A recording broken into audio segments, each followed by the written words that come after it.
Bismillahirrahmanirrahim. Assalamualaikum warahmatullahi wabarakatuh. Alhamdulillahirabbil alamin.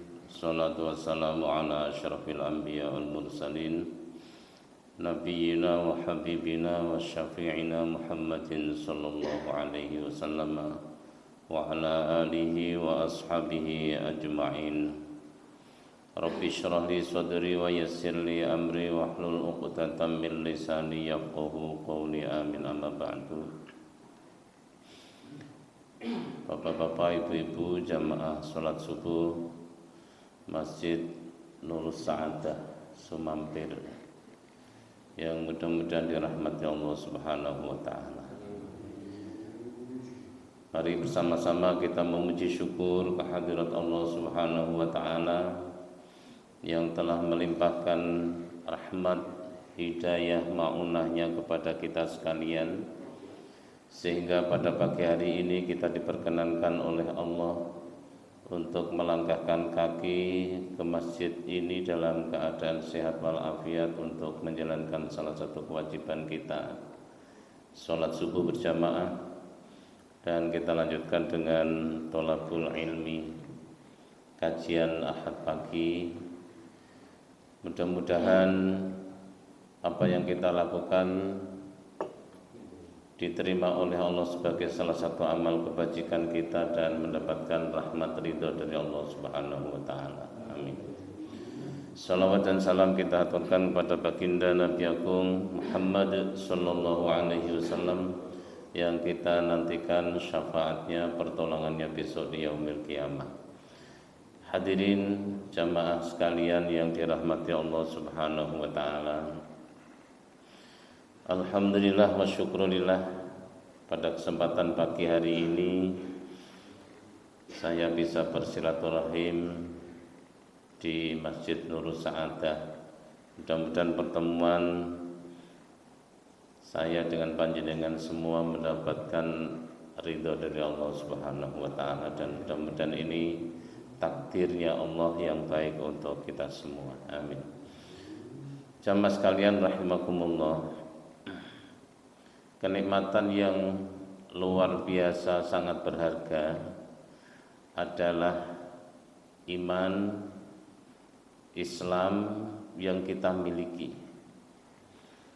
Karena jika hal itu dibanding dengan dunia seisinya, maka iman dan Islam itu mengalahkan segalanya. Oleh karena itu, kenikmatan anugerah Allah yang luar biasa itu wajib bagi setiap insan muslim untuk menjaga, untuk memelihara dari hal-hal yang merusak iman dan Islam kita. Akan saya ambilkan dari salah satu kitab yang kecil yang biasa Bapak Ibu mungkin sudah pernah pelajari, di kitab Sulam Taufik. Disebutkan di sana bahwa yajibu ala kulli muslimin hifdzu islamihi wa saunuhu ala amma yufsiduhu wa yubtiluhu wa huwa ar-riddah.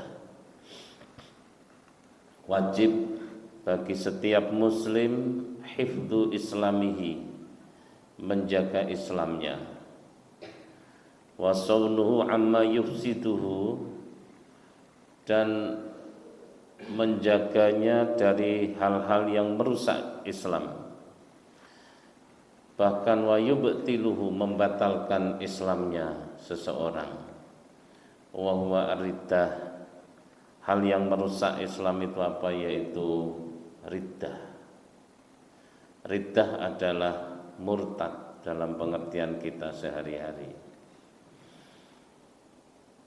Lalu murtad itu gambarannya seperti apa? Dijelaskan oleh pengarang kitab Sulamut Taufik, ar-riddatu salah satu aqsamin.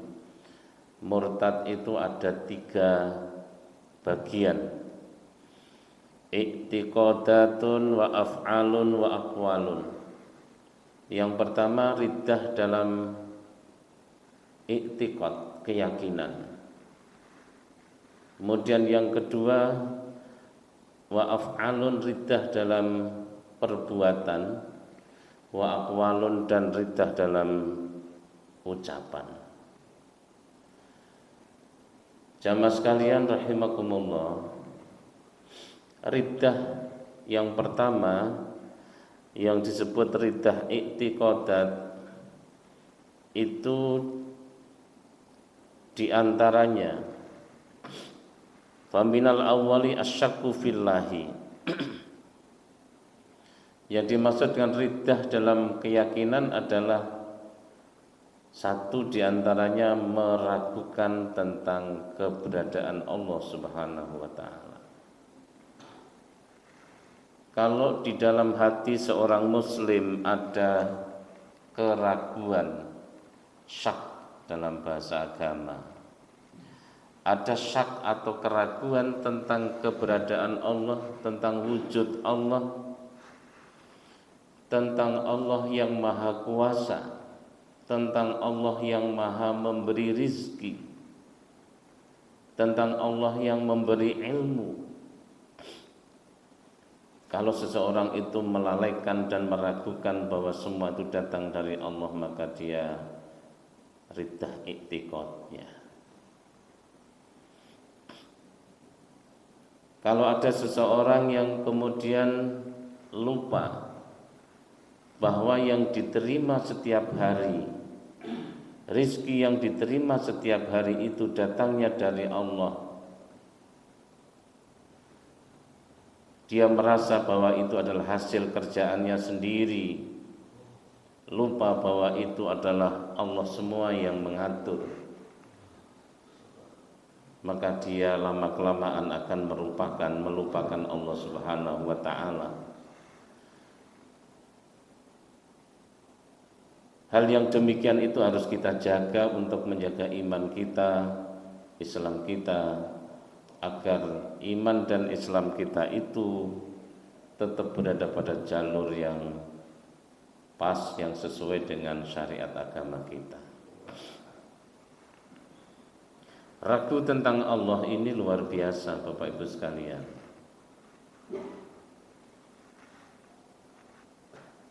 Profesor Muhammad Quraish Shihab menulis kitab atau buku dengan judul Dia di Mana-mana.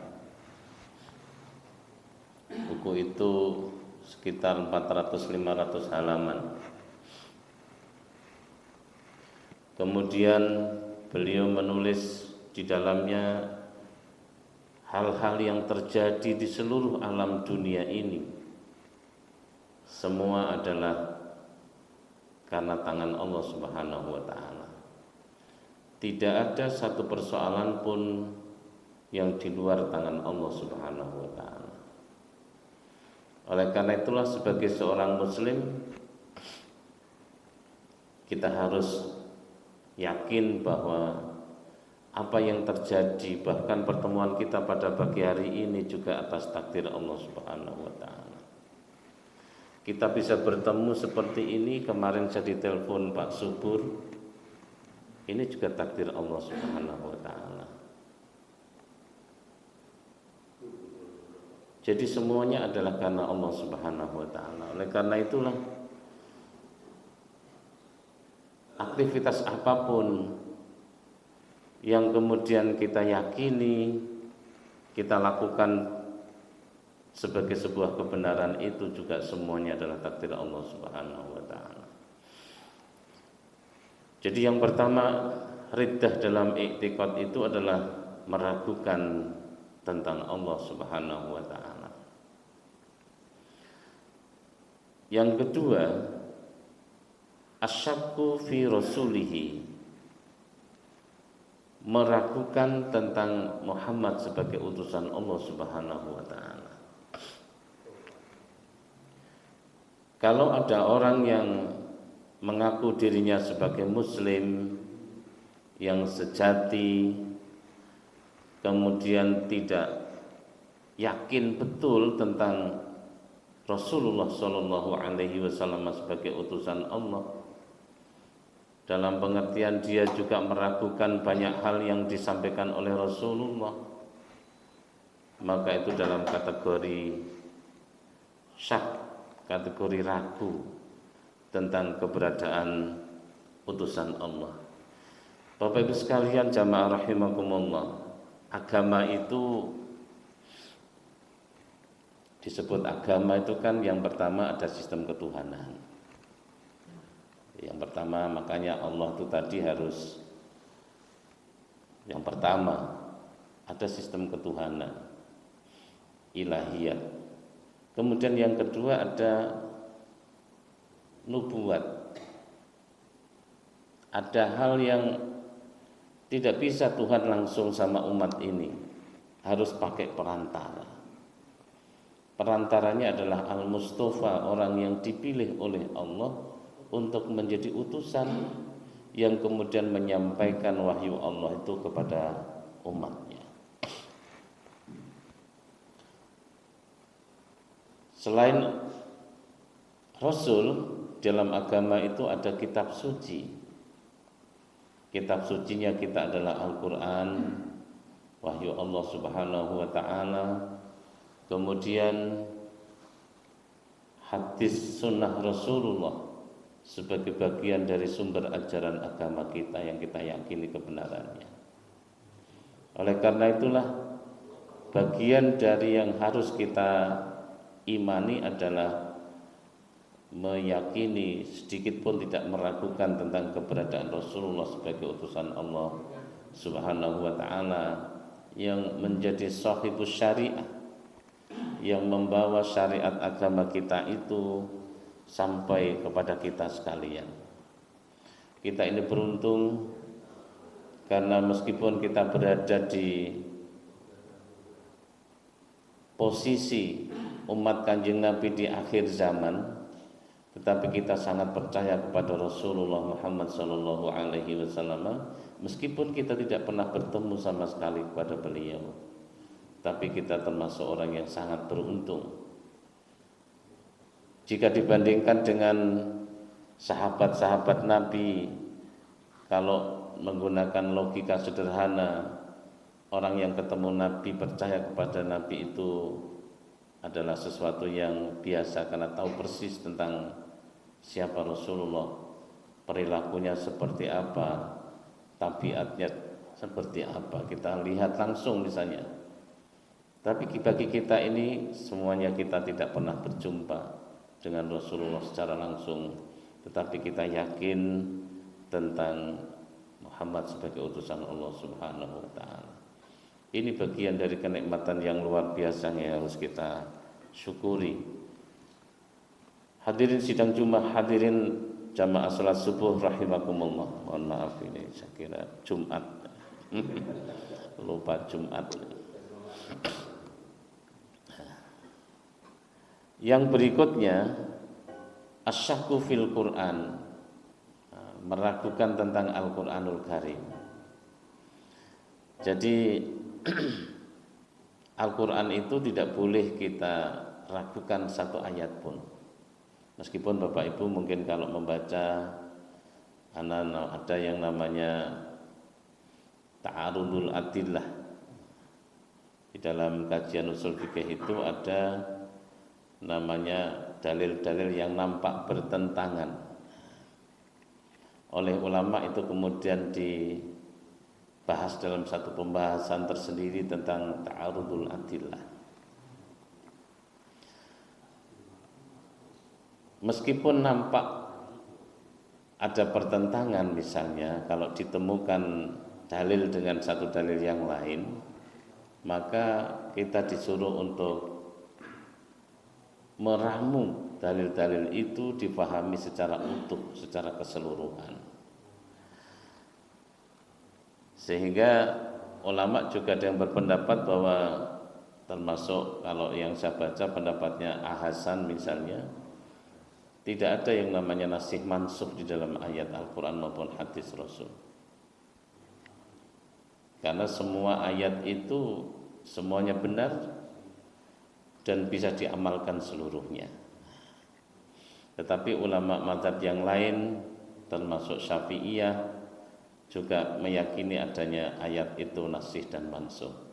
Baik ayat yang dinasah maupun ayat yang menasah, semuanya adalah sumbernya dari Allah Subhanahu wa taala yang tidak boleh kita ragukan kebenarannya. Itu yang paling penting. Karena itu pemahaman kita terhadap ayat Al-Qur'an secara tekstual, Al-Qur'an itu adalah sumbernya dari Allah.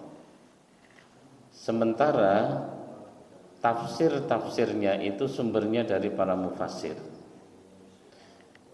Jamaah sekalian rahimakumullah, kita harus membedakan antara teks Al-Qur'an dengan tafsir Al-Qur'an. Kalau yang namanya Al-Qur'an yang sumbernya dari Allah, yang diturunkan melalui malaikat Jibril kepada Rasulullah, seluruhnya itu adalah mutlak kebenarannya. Kenapa? Karena Al-Qur'an itu bersumber dari Zat yang maha sempurna. Segala sesuatu yang lahir dari yang sempurna maka hasilnya adalah sempurna. Tetapi untuk tafsir Bapak Ibu, pemahaman ulama terhadap ayat Al-Qur'an itu sumbernya dari mufassir. Mufassir itu juga manusia yang punya kelemahan. Mufassir itu adalah orang yang ada kekurangan. Dia bukan orang yang sempurna.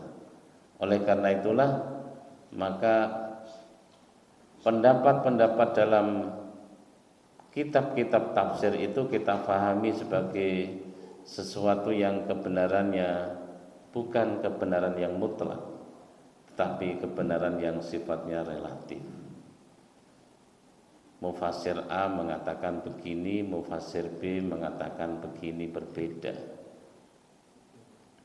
dalam menafsirkan ayat yang sama. Jadi tafsirnya itu adalah sesuatu yang sifatnya relatif, tetapi teks Al-Qur'annya itulah yang bersumber dari Allah, itulah yang tidak boleh kita ragukan sedikit pun kebenaran yang mutlak dari Allah Subhanahu wa taala. Mufassir memahami salah itu biasa karena dia manusia. Oleh karena itulah nanti biasanya ada mufassir selanjutnya yang memberikan tafsiran-tafsiran yang lebih kontekstual sesuai dengan situasi kekiniannya. Bapak Ibu sekalian jamaah rahimakumullah. Nuwun sewu, ini sampai jam pinten?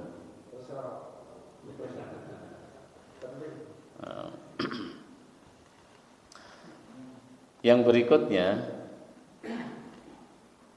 termasuk riddah i'tiqad itu adalah meragukan tentang keberadaan yaumul akhir. Kalau ada orang bilang lah mati ya mati wis rampung, orang percaya nanti akan ada hari kiamat, tidak percaya akan ada hari pembalasan, tidak percaya akan ada hari dibangkitkan dari alam kubur.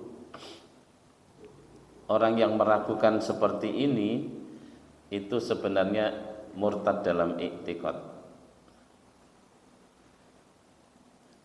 Saya pernah mendengar seorang tetangga yang ketika diajak sholat itu jawabnya rada jelekit. Jelekit, ngertos Pak, jelekit.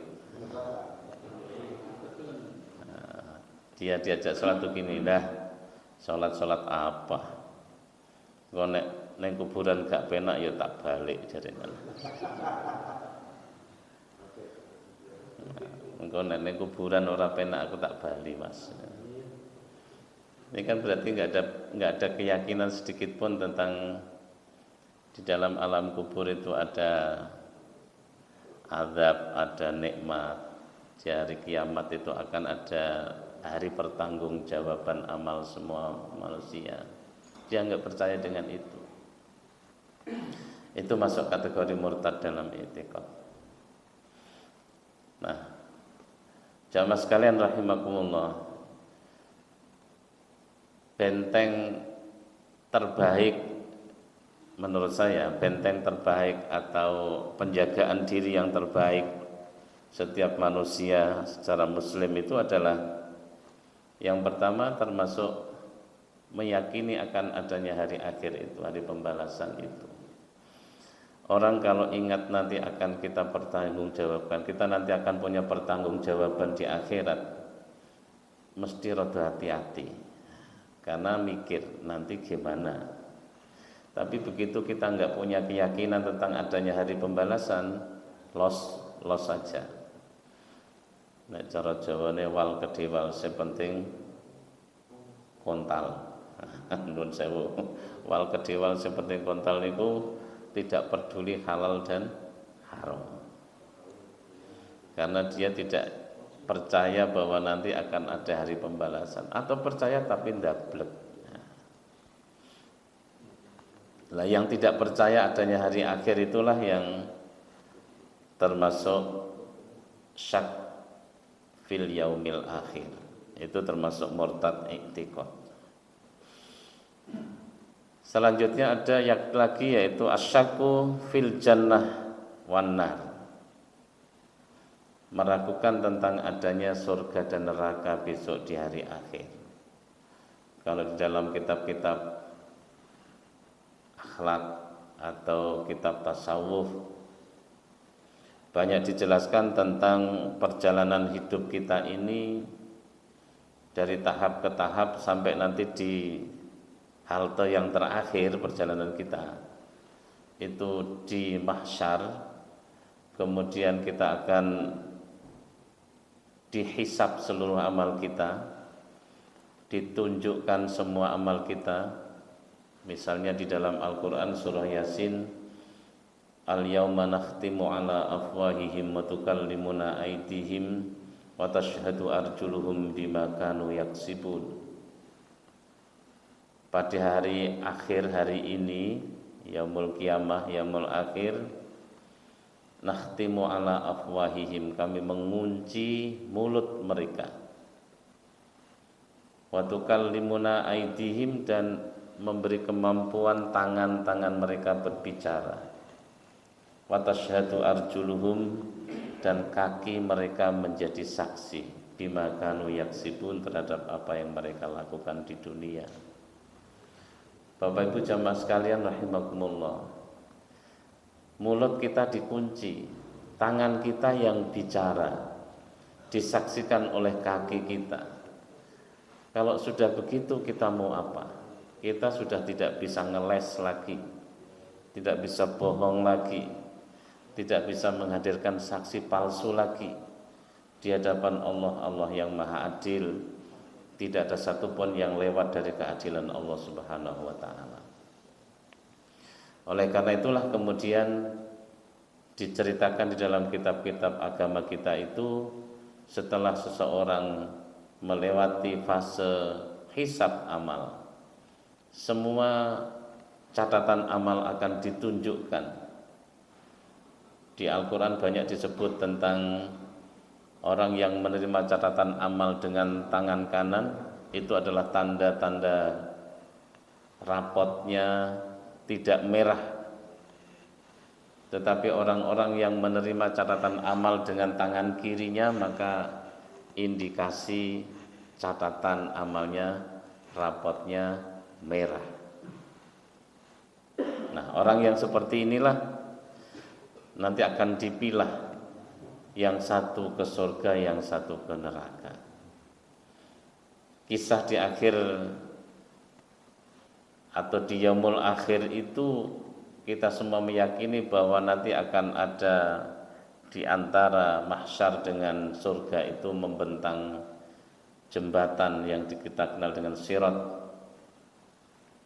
Jembatan itu digambarkan oleh ulama-ulama, jembatannya sangat tipis seperti rambut dibelah 7. Tetapi itu bagi orang yang amalnya tidak baik.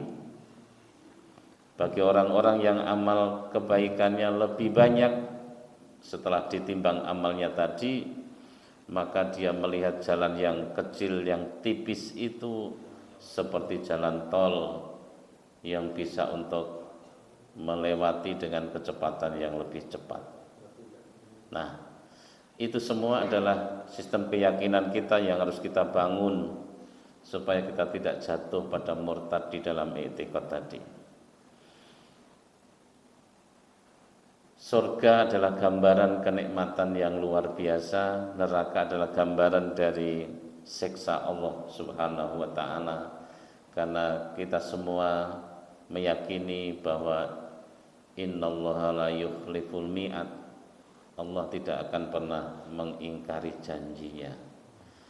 Faman ya'mal mithqala dzarratin khairan yarah wa may ya'mal mithqala dzarratin syarran yarah. Jadi yang amal baiknya ada, ya sedikit pun sekecil apapun akan mendapatkan balasan kebaikannya, sebaliknya demikian akan mendapatkan siksa Allah Subhanahu wa taala. Oleh karena itulah sistem keyakinan seperti ini harus tetap kita bangun, kita berikan kepada anak-anak cucu kita. Pada anak-anak cucu kita. Dan pendidikan pelajaran seperti ini hanya bisa diperoleh di pendidikan agama. Sistem keyakinan yang kokoh harus dibangun, dimulai dari sejak kecil supaya keimanan, keislamannya itu bisa terbangun dengan sangat kuat sehingga susah untuk digoyahkan ketika dia sudah keluar dari rumah. Dia sudah berinteraksi dengan masyarakat luas. Dimanapun dia berada, kalau memiliki kekokohan akidah, keyakinan, maka insya Allah Allah akan menyelamatkan anak cucu kita dari hiruk pikuk, dari gangguan-gangguan, baik gangguan yang bersifat material maupun non material. Bapak Ibu jamaah sekalian rahimakumullah, termasuk murtad i'tiqad lagi adalah ragu tentang as-sawab awil iqab, pahala dan siksa. Tadi kalau ada orang yang bilang lah engko neng kuburan gak penak aku tak balik, nah, itu dia tidak ada keyakinan tentang pahala dan siksa. Di dalam sistem keyakinan Islam kita itu kita harus meyakini bahwa tadi faman ya'mal mithqala dzarratin khairan yarah itu bagian dari keyakinan sistem kita bahwa ada namanya pahala, ada namanya siksa. Dan itu sudah dijanjikan di dalam ayat Al-Quran berulang-ulang di berbagai surat dalam Al-Quran. Kalau tadi kita tidak meragukan sedikit pun tentang ayat Al-Quran, maka informasi tentang thawab dan iqab, informasi tentang pahala dan siksa dalam Al-Quran itu juga harus kita yakini betul. Karena itu sumbernya dari sam'iyat, sesuatu yang kita dengar dari Al-Quran dan hadis Rasul. Bukan dari akliyat, sesuatu yang akal-akalan dari logika kita, bukan. Tapi itu dari memang sam'iyat, sesuatu yang kita dengar dari wahyu Allah Subhanahu wa ta'ala. Bapak Ibu sekalian rahimakumullah, masih ada beberapa yang kaitannya dengan murtad akidah. Halala muharraman bil ijma'i ma'luman minad dini bid darurah mimma la yakhfa alaihi kazina wal liwat wal qatli was sariqah. Termasuk orang yang murtad akidah itu adalah orang yang menghalalkan sesuatu yang jelas diharamkan oleh agama. Makluman minad dini bid darurah, itu sesuatu yang sudah jelas-jelas oleh agama kita diharamkan. Misalnya zina. Konsewu Bapak Ibu sekalian, Nabi pernah memprediksi di akhir zaman itu ciri-ciri akan ada kiamat adalah perzinaan itu sudah merajalela. zina itu dianggap sesuatu yang biasa. Misalnya, kalau orang Islam kok sudah bilang begitu dalam hatinya, zina itu ya biasa saja, menganggap itu bukan sesuatu yang haram, itu sudah murtad i'tiqad. Karena jelas zina itu sesuatu yang diharamkan oleh Allah.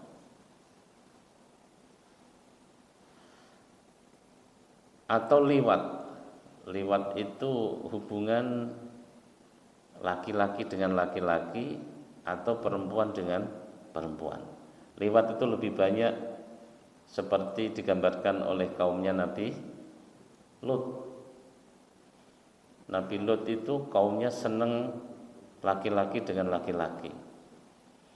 Kalau ada orang yang melegitimasi kehalalan LGBT, misalnya LGBT ini liwat termasuk. Kalau liwat itu dianggap sesuatu yang halal bukan yang haram, itu masuk kategori murtad i'tiqad. Artinya apa? Kita harus yakin bahwa liwat itu haram. Jangan sekali-kali hati kita mengatakan liwat itu halal. Kalau hati kita mengatakan liwat zina itu halal, maka itu termasuk murtad secara i'tiqad, keyakinan kita. Hikmah dari kita meyakini itu apa, Bapak Ibu sekalian? Kita harus kenceng terhadap pelajaran tentang keharaman dari zina, keharaman dari liwat itu menjadi terpatri di dalam hati kita. Oleh karena itu kemudian kita melakukan aktivitas-aktivitas penjagaan terhadap anak-anak kita. Sangat berat Bapak Ibu sekalian sekarang. Kita tidak bisa memprediksi anak kita anteng di rumah di dalam kamar. Belum tentu dia melakukan hal-hal yang positif. Kalau dulu kan gampang titenane, bocah angger nakal itu nek metu gitu ya. Sekarang belum tentu anak di dalam kamar itu kemudian tidak nakal. Kita sekarang mengalami situasi anak kita di dalam rumah tapi melakukan judi online, melakukan misalnya apa yang disebut dengan seks online misalnya. Ngeri Bapak Ibu sekarang. Nah, makanya pelajaran tentang liwat, tentang zina ini juga harus kita berikan kepada anak-anak kita itu sebagai sebuah hal yang harus kita yakini haram hukumnya.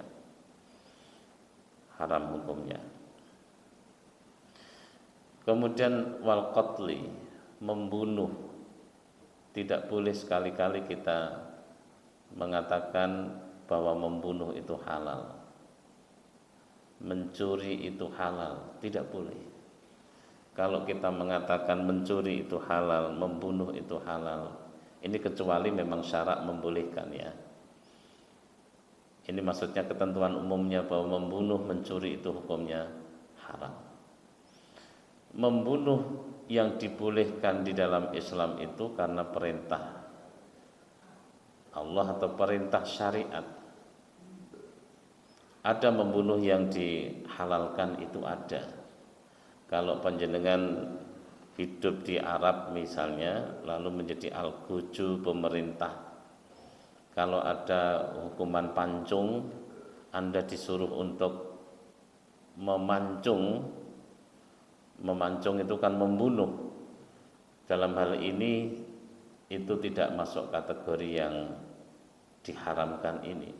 Tapi itu menjadi bagian dari kewajiban sebagai petugas negara untuk menegakkan keadilan dengan sistem Islam di sana. Tentu ini kalau kita tarik di dalam negara kita tidak cocok karena negara kita bukan negara yang seperti di Arab Saudi. Kalau di sana konstitusinya Al-Quran dan Sunnah, sementara kita adalah Pancasila dan Undang-Undang Dasar 1945.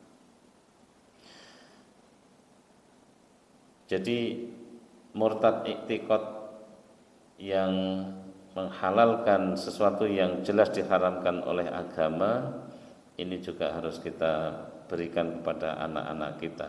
anak-anak didik kita, terutama para guru. Yang berikutnya, au harrama halalan kal bai'i wan nikah, mengharamkan sesuatu yang jelas-jelas dihalalkan oleh agama. Ini juga ada hadisnya. Jadi kalau kita kemudian mengharamkan jual beli, mengharamkan nikah, itu masuk kategori murtad akidah.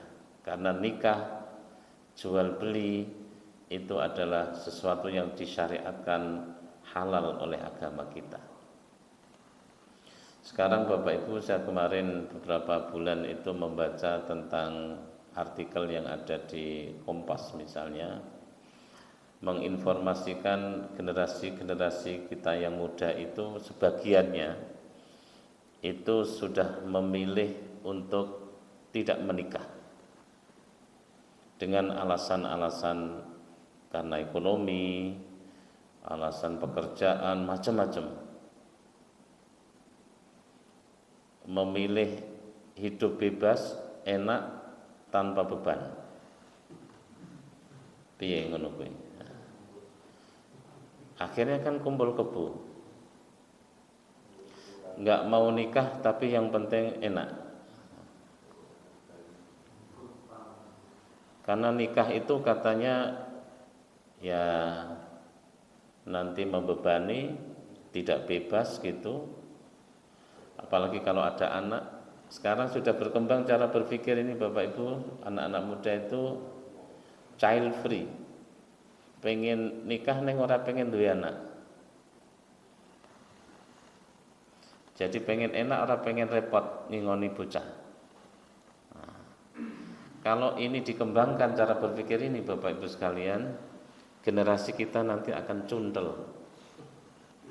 Cundel ngerti ya Pak? Nah, cundel itu akan habis, punah.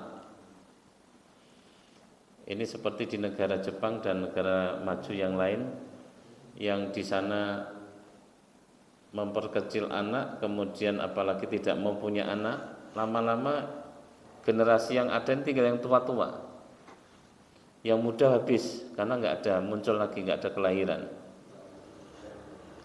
Indonesia ini termasuk yang didengung-dengungkan generasi kita, generasi Gen Z kita bagus, sekian tahun ke depan kita akan punya generasi yang luar biasa.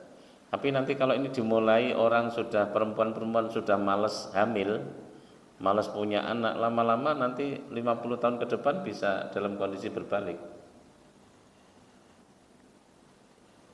Nah, makanya kita memberikan pelajaran kepada anak-anak kita bahwa nikah itu halal, nikah itu dianjurkan oleh agama. An-nikahu sunnati faman raghiba an sunnati falaisa minni. Kata Nabi, nikah itu sunnahku. Yang tidak suka menikah itu falaisa minni, tidak termasuk golonganku, kata Rasul.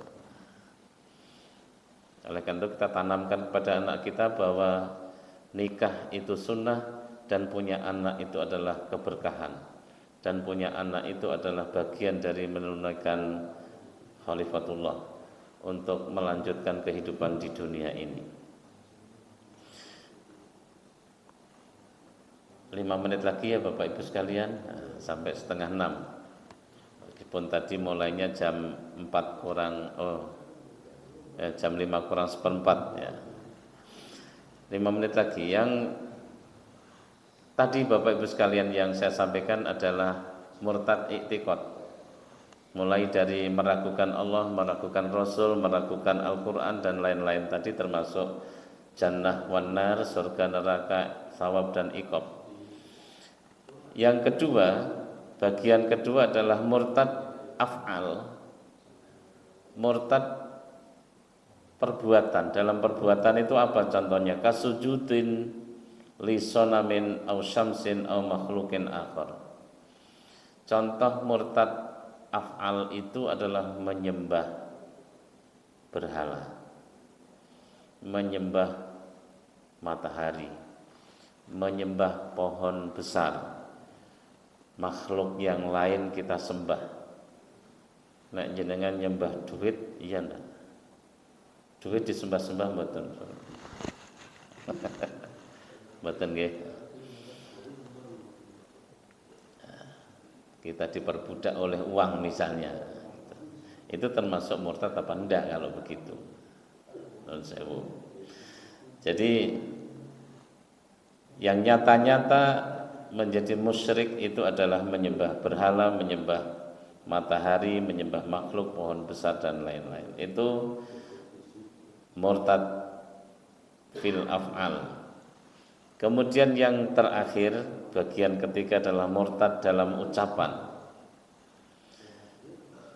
Minha ayyaqula li muslimin ya kafiru ya atimaddin. Di dalam kitab Sulamut Taufik itu dijelaskan contoh ucapan yang murtad itu seperti apa. Kalau seseorang mengatakan kepada saudaranya muslim dipanggil dengan kafir. Ini hati-hati. Hai kafir. Pak Subur saya bilang, "Hei kafir," misalnya nun sewu niki contohnya. Pak Subur saya yakini sebagai muslim, kemudian saya panggil dengan ucapan hai kafir. Nah, itu contoh ucapan yang murtad. Karena kita melebihi haknya Tuhan, haknya Allah, yang mestinya memberikan label si A, si B sebagai muslim atau kafir, hakikatnya nanti adalah Allah, bukan kita yang menilai. May yahdihillahu fala mudhillalah wa may yudlilhu fala hadiyalah. Yang memberi petunjuk, memberi daya itu Allah. Artinya yang nanti menetapkan si A, si B statusnya apa itu Allah, bukan kita. Bukan kita manusia. Kalau manusia ini kan tidak bisa mengatakan, saya saja kalau ditanya nggak bisa jawab Bapak Ibu. Misalnya gini, sholatmu pasti diterima enggak? Bisa jawab enggak saya? Enggak bisa. Jenengan yang ditakoni gitu bisa jawab enggak? Enggak juga. Nah, tentang amal kita sendiri saja kita enggak ngerti apakah diterima atau tidak. Kok kemudian menghakimi orang, Pak Subur saya hakimi sebagai kafir itu gimana? Enggak bisa. Itu haknya Allah untuk mengakhiri, memberikan label terakhir itu Allah nanti. Persoalan misalnya si A itu perilakunya sekarang tidak baik, lalu nanti Allah akan mengampuni di akhir hayatnya, kita nggak tahu. Atau sebaliknya kita yang sekarang jamaah begini, taat-taat begini, di akhir hayat kita kalau kemudian kepleset gimana? Kita kan juga nggak tahu, menjadi su'ul khatimah. Maka Nabi itu mengajarkan kita untuk selalu bermohon supaya menjadi orang-orang yang husnul khatimah. Ya atimaddin, contoh ucapan lain, hai ateis misalnya, memanggil temannya muslim sebagai ateis dan lain-lain. Ini beberapa contoh kalimat ucapan yang mengindikasikan ada kemurtadan di situ. Oleh karena itu Bapak Ibu sekalian, saya kira sudah 5:30 waktunya kita mengakhiri. Dan saya sebagai pribadi manusia yang banyak kekurangan, kekhilafan, tentu apa yang saya sampaikan ini boleh jadi banyak khilaf, banyak salahnya. Yang salah dari kebodohan saya pribadi dan yang benar adalah dari petunjuk Allah Subhanahu wa taala. Untuk itu mari kita akhiri pertemuan kita pada pagi hari ini dengan membaca hamdalah dan kafaratul majlis. Alhamdulillahirabbil alamin.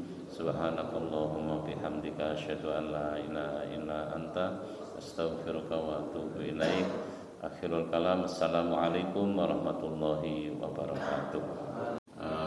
Semua ada perbedaan pendapat. Saya yakin Bapak Ibu sudah sering mendengar versi pendapat-pendapat tentang ucapan salam. Orang itu dinilai ibadahnya atau amalnya itu sesuai dengan niatnya. Innamal a'malu binniyat.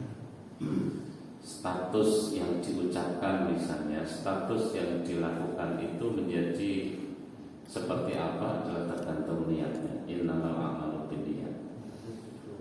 Dari dasar itu kemudian ada orang yang berpendapat kalau saya mengucapkan selamat Natal kepada saudara saya yang non muslim, yang Kristiani yang sekarang sedang melaksanakan Natal, dengan niat hanya untuk memberikan penghormatan secara persaudaraan dalam masyarakat, maka itu niatnya niat yang tidak salah. Karena hidup ini ternyata hidup berdampingan dengan situasi kemajemukan keyakinan kita, ini menjadi penting. Perlu saya tegaskan Bapak Ibu sekalian bahwa kita sudah punya contoh negara-negara muslim yang luar biasa sekarang sedang tidak nyaman dalam perang. Indonesia ini yang dihuni oleh sekian juta masyarakat yang sukunya berbeda-beda, agamanya berbeda-beda, keyakinannya berbeda-beda, tetapi kita bisa nyaman seperti ini. Kita bayangkan kalau di Gaza seperti apa, di Palestina seperti apa. Tidak bisa jamaah senyaman seperti yang kita rasakan sekarang. Nah, di Indonesia bisa mewujudkan seperti ini, saya yakin karena prakarsa dari para pendiri negara kita yang rela untuk berbagi, yang rela untuk ada semacam kesepakatan dalam berbangsa dan bernegara, yaitu dengan konsep menghormati keyakinan agama lain.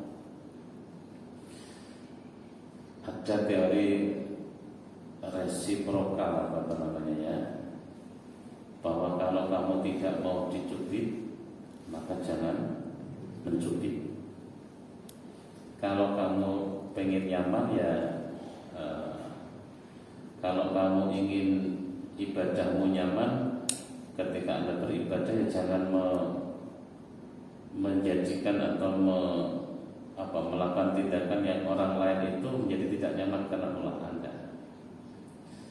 Teori itu di dalam bahasa Jawa juga ada, tepos liro dan lain-lain, itu saling menghormati. Kalau filosofi hidup itu kita lakukan Bapak Ibu sekalian, itu kita bisa hidup nyaman. Dan agama ini kan tidak hanya tekstual saja Bapak Ibu. Yang dibutuhkan itu justru akhlak. Yang dibutuhkan itu akhlak. Apalah artinya ilmu yang tinggi-tinggi, mengkaji Quran hadis setinggi-tingginya, tetapi tidak bisa bermasyarakat dengan baik, itu saya tidak yakin itu yang paling benar. Karena apa? Karena Nabi sendiri itu di Madinah hidupnya bersama siapa? Bersama orang Yahudi. Nabi itu menghargai orang Yahudi. Bahkan ketika ada jenazah orang Yahudi dipanggul, Nabi juga berdiri.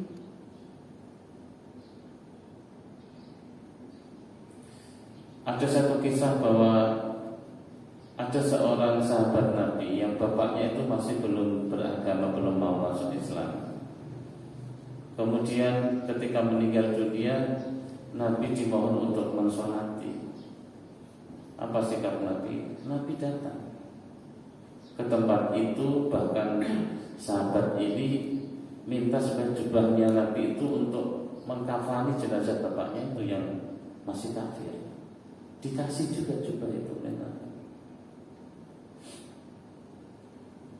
Tapi setelah menghadap mau sholat itu, kemudian turun wahyu untuk Nabi kemudian tidak mensolati. Akhirnya Nabi tidak mensolati.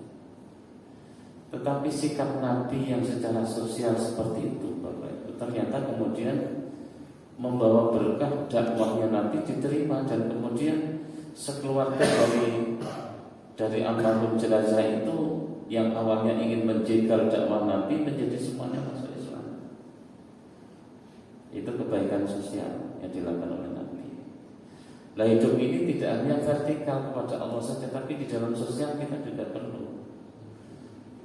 Makanya Non sewu, kalau saya pribadi, saya kebetulan juga pengurus FKUB, Bapak Ibu. Terus terang saya termasuk pengurus forum kerukunan umat beragama.